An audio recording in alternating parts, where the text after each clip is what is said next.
AP Calculus, some homework help. This worksheet is actually in your worksheet packet, and it is on page 7, I believe. So if you do not have this out, your worksheet packet, then go ahead and take out page 7 right now so that you can follow along with me. No, it says page 1 up here. I'll go fix it, page 7. It used to be page 1 many years ago when we had a different packet. So we are now matching some slope fields with some derivatives. Let me see if I can get these. Yeah, I'm going to have to move. So below are 6 examples of slope fields on a viewing window, -3 to 3 in the x's, y between -2 and 2. Match them with the differential equations listed. So I'm going to try and get this all on one view so we can see it all together. So we're going to kind of go through process of elimination and look and see what we see and what we can come up with. So when you look at these functions, right here, do you see the general shape of a sine curve? So if we think that this is y equals sine x, then the derivative dy dx would be, the derivative of sine is cosine. So A is number 3, and that one's out. All right, looking at another one that we see. Oh, I see this one. I see a nice parabola shape going on in here.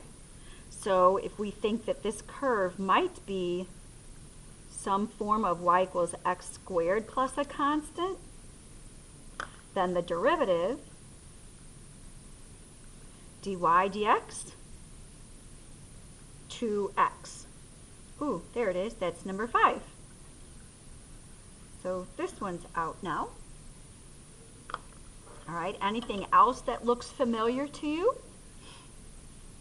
I'm going to jump down here to this one. It's kind of hard to see because of the nature of the way that the slope fields are drawn, but these are very, very steep slopes out here, very steep, not as steep, less steep, even less flat, turning back up. So very steep out here, coming in, flattening off, and then turning steep again.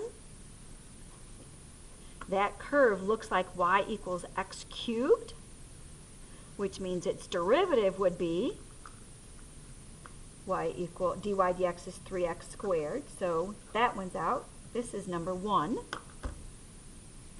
And if we look at what we have left, I'm going to raise this up a little bit so we can see just a little bit clearer here.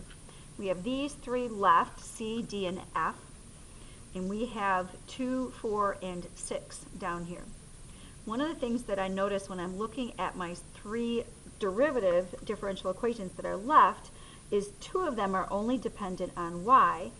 1 of them is dependent on both x and y. And if you recall, from the previous page, or last page of the notes, if the slopes remain constant going across horizontally, then that function is dependent, that differential equation is function, try one more time. Then that differential equation is dependent only on y. So if I look at this one, slopes are remaining constant as we move across the page. Here, slopes are remaining constant as we move across the page. Here, though, slopes are changing as we move across the page. Here's a negative slope, a little less negative, flat, turning positive, positive, more and more positive slopes. So this one, just purely by process of elimination, has to be the one that is dependent on both x and y. So this one, F, is number 4. And that one's out. All right, now we're down to the last 2, both of which are dependent on y. Likewise, both of these are dependent on y. So to try and figure this out, one of the things that we can do is we can kind of look for a coordinate that has different slopes. I'm going to look at maybe this one right there. And since this window was, let's see, it was 3 and 2, so maybe we can go this point 2, 1. right around there somewhere. Let's just roughly estimate that point 2, 1. And if I look over here at this one, same area, 2, 1, right around there somewhere. Notice this slope over here is negative.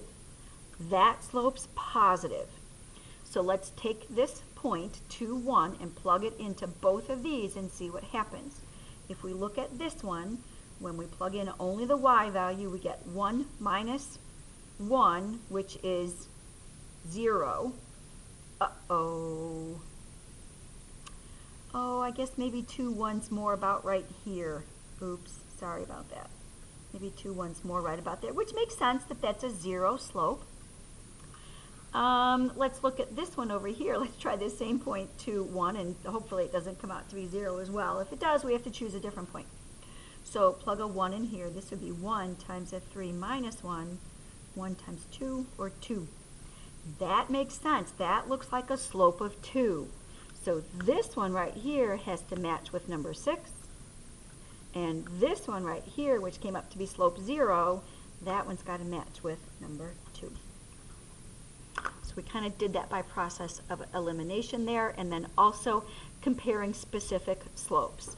Now you absolutely want to choose points that have very different slopes. For example, I probably would not have chosen maybe this point right here, 1 comma half, or 1 comma half. Those are both positive slopes. It would be very difficult to tell the difference between those two. So choose some point, some area that has different slopes. I hope that helps, and thank you very much.